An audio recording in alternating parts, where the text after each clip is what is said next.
नमस्कार आप सभी को। आज मैं एक ऐसी कहानी के बारे में बात करने वाला हूँ जिसने कई दशकों तक लोगों के होश उड़ाकर रख दिए। It's a story of a man जिसने एक मीडिया हाइस्ट को अंजाम दिया, एक दुस्साहसिक रॉबरी करी and disappear without a trace. जिस केस ने कई सालों तक पुलिस, गवर्नमेंट और यहाँ तक कि एफबीआई के भी होश उड़ाए रखे, जो कि आज 50 सालों बाद भी एक मिस्ट्री है। इस केस पर कई मूवीज, कई कॉमिक्स और कई शोज भी लिखे गए हैं। Imagine a person daring to escape from a plane. एक आदमी जो अपने साथ एक बहुत बड़ी संपत्ति लेकर गायब हो गया। And a person who vanish without a trace. The man, the legend, the myth itself, DB. Cooper.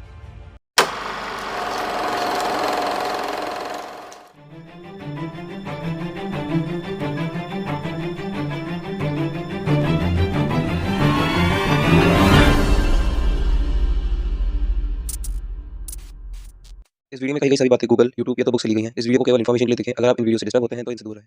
24 नवंबर 1971। गहरे काले रंग के सूट में एक आदमी, बिल्कुल एक बिजनेसमैन की तरह, जिसकी उम्र लगभग 40 के आसपास की होगी। हाथ में सिर्फ एक काले रंग का suitcase, and he portrayed himself as a ordinary passenger. ऐसे आदमी पर किसका शक जाएगा। सनग्लास लगाए डैन कूपर नाम का ये पैसेंजर, उसने एक वन वे टिकट परचेज किया from Portland to Seattle in flight number 305 Boeing 727 एयरक्राफ्ट, नॉर्थ वेस्ट ओरिएंट एयरलाइन की एक छोटी डोमेस्टिक फ्लाइंग प्लेन, जो कि बस एक 45 मिनट का ट्रिप था। किसने ही सोचा होगा कि एक डोमेस्टिक प्लेन भी हाईजैक होगा। खैर, जैसे ही फ्लाइट टेक ऑफ हुई, उसने अपनी पिछले वाली सीट से कोल्ड ड्रिंक, कॉफी और कुछ खाने पीने की चीजें ऑर्डर करी। कुछ समय बाद उसने एक फ्लाइट अटेंडेंट को अपने पास बुलाया और अपने कोट के पॉकेट से एक एनवलप निकाल कर उसे पकड़ा दिया, जो कि कुछ नॉर्मल नहीं था। एयर हॉस्टेस जिसका नाम फ्लोरेंस शेफनर था, जब उसने उस लेटर को पढ़ा जिसमें लिखा था, miss, I have a bomb here and I would like you to have a seat by मी।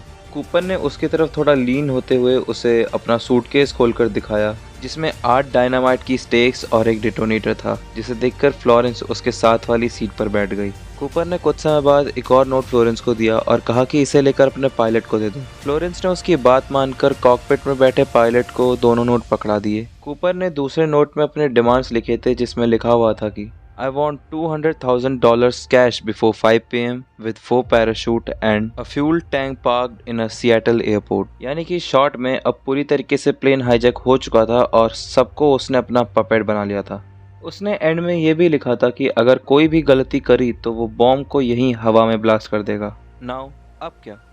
सब कुछ एस प्लान होता रहा। डैन कूपर के अलावा फ्लाइट में पीछे 35 और पैसेंजर थे, जिन्हें इस बात का कोई अंदाजा नहीं था कि पीछे क्या चल रहा है। अब पायलट ने समझदारी दिखाते हुए सबसे पहले इस बात की इन्फॉर्मेशन अपने सीनियर्स को दी। उस टाइम पर कोई भी हाईजैकिंग नहीं हुआ करती थी और ना ही कोई वॉर की सिचुएशन थी। अब इस पर एफबीआई ने और लोकल अथॉरिटीज ने मिलकर काम करना शुरू करा और उन्होंने अपनी डिमांड्स बताई कि वो कूपर की सारी डिमांड्स फुलफिल करेंगे, बस उन्हें 35 के 35 पैसेंजर को सही सलामत रिलीज करना होगा, क्योंकि अथॉरिटीज को भी पता था कि कूपर उनसे बचकर ज्यादा दूर नहीं जा सकता। अब इस तरफ जो फ्लाइट सिर्फ 45 मिनट की थी, वो अगले 1.5 घंटे तक सिएटल एयरपोर्ट के इर्द गिर्द चक्कर काटने लग गई और सभी 35 पैसेंजर्स को इस बात से बेखबर रखा गया। सबको ये कहा गया कि किसी टेक्निकल इशू के कारण फ्लाइट को भी लैंड किया नहीं जा सकता।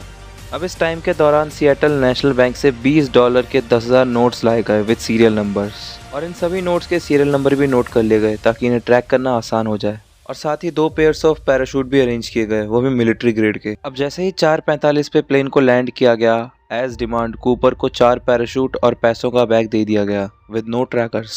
जिसके बाद कूपर ने सभी पैसेंजर्स को और 2 क्रू मेंबर को रिलीज किया, जबकि 2 पायलट और 2 फ्लाइट क्रू मेंबर्स को फ्लाइट में ही रहने को कहा गया। और अब फ्लाइट फिर से टेक ऑफ कर गई। अब उसने कुछ खास इंस्ट्रक्शंस पायलट को दिए कि वो अपने केबिन को लो प्रेशर पर रखें, लैंडिंग गियर्स और फ्लैप्स खुले रहें, एल्टीट्यूड को नियरली 10,000 फीट तक की रखी जाए, प्लेन को 320 किलोमीटर पर आवर की स्पीड पर रखा जाए और फ्लाइट को मेक्सिको सिटी की तरफ ले जाया जाए, जो कि 3,200 किलोमीटर दूर है। सारी डिमांड्स पर पायलट्स रेडी हो गए और उन्होंने कूपर को 2 ऑप्शन दिए, रीनो सिटी और फीनिक्स, फ्लाइट को रिफ्यूल करने के लिए, और कूपर रीनो सिटी के लिए एग्री हो गया। और इस तरफ अथॉरिटीज ने और एफबीआई ने मिलकर 2 फाइटर जेट्स फ्लाइट के पीछे लगा दिए। अब रात के अंधेरे में मौका पाकर कूपर ने एक सुनसान खामोश इलाके में प्लेन के स्टेयर्स खोले और अपने पैराशूट खोलकर वहां से जंप कर गया विद $200,000। ये 45 किलोमीटर का इलाका पहाड़ों और जंगलों से घिरा हुआ था।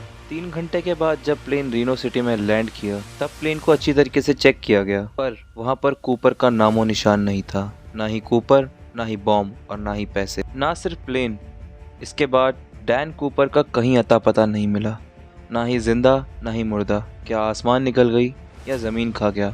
एक आदमी रात के अंधेरे में अचानक कहाँ गायब हो गया? नाउ ये केस यहीं ख़त्म नहीं हुआ। ये case federal bureau of investigation का एक ऐसा केस बन गया जो आज तक लगभग 50 सालों तक भी सॉल्व नहीं हुआ।